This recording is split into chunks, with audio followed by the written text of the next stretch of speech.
Vaccino e cure. Il fronte della guerra al coronavirus raddoppia e la regione ha un potente alleato nell'Università di Verona.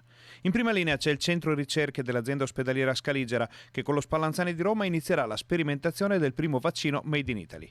Sul versante della cura arriva una ricerca pubblicata a New York dopo una sperimentazione basata su di un cocktail di farmaci contenente un farmaco impiegato per la cura dell'artrite reumatoide.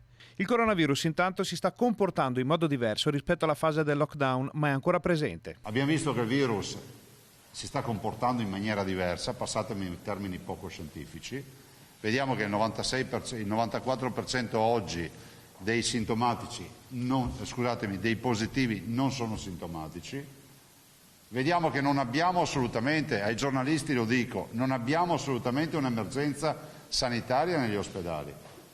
Si vuole far passare l'idea di un Veneto del Veneto Lazzaretto. Non abbiamo un'emergenza sanitaria negli ospedali.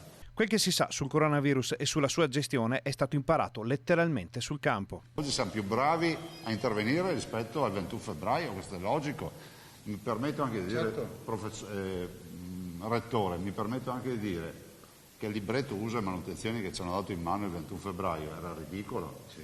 Cioè, se ci sono state innovazioni sono venute fuori da chi ha lavorato in trincea, no? da coloro che magari ci hanno dato un librettino, ma oggettivamente oggi siamo più bravi, dobbiamo continuare a investire, abbiamo coscienza del fatto che la battaglia la vinceremo noi, punto.